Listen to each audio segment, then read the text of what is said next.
Welcome to Honey Hutchin News. Tonight we have a story concerning the western United States. Please join us for the Monte Cristo earthquake. Nevada is the most mountainous state in the continuous United States, beaten only by the very volcanic Alaska. This huge expanse of sagebrush and rock makes up most of the Great Basin and houses a plethora of extinct or dormant volcanoes and tectonic phenomena. Given this particular setting, Nevada is no stranger to earthquakes. In fact, Great Shakeout estimates that there are tens of thousands of micro-earthquakes in Nevada every year, many of which go unnoticed.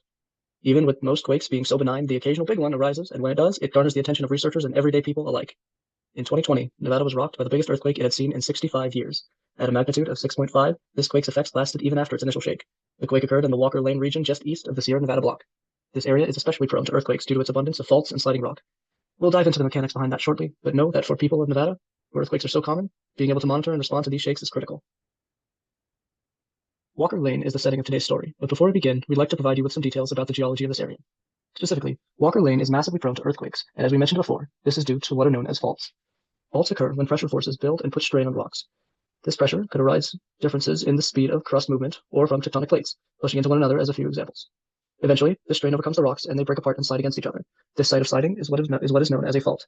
The resulting sliding is how faults are classified. Horizontal sliding is known as a strike slip fault, which are often harder to identify as they don't produce the obvious differences in elevation that the other fault types do. A normal fault occurs as plates pull away from each other and the hanging plate slides down the foot plate. Conversely, a reverse fault is when plates push into each other and the hanging plate slides upwards along the footwall. Whatever type of fault, the sliding and release of tension can produce shaking, and these kinds of faults are classified as active faults.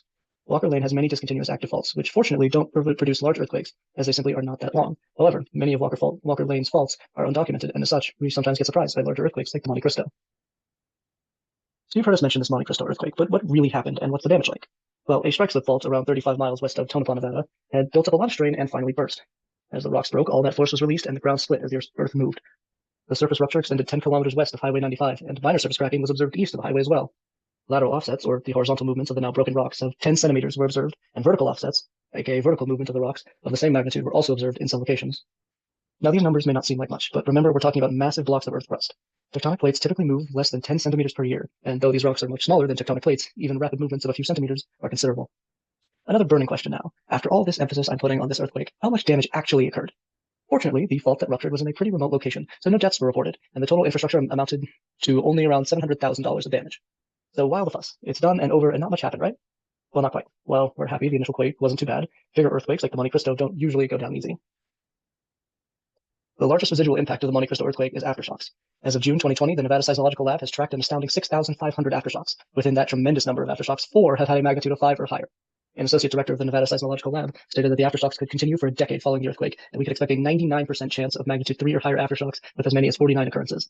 As it turns out, that was a gross underestimate because of June 2020, there have been 284 aftershocks with magnitude 3 or higher from the Monte Cristo earthquake. Furthermore, like we mentioned before, there have been 4 magnitude 5 or greater earthquakes, and to put that into perspective, magnitude 3 or higher quakes are strong enough to be felt, and magnitude 5 is strong enough to damage buildings. That same individual likened these aftershocks to earthquakes that occurred in December of 1954, which were preceded by a much larger quake in July that year.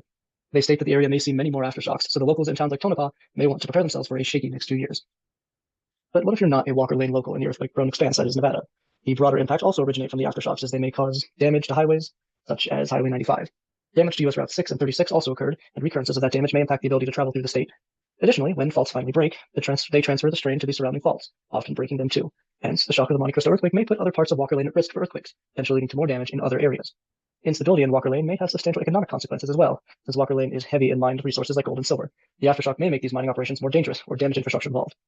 Whatever your proximity to the Monte Cristo earthquake and its aftershocks, the effects are still widely felt in the surrounding area, and they may be a prelude to more events to come. Thank you for tuning in tonight. That's all we have. Have a great night.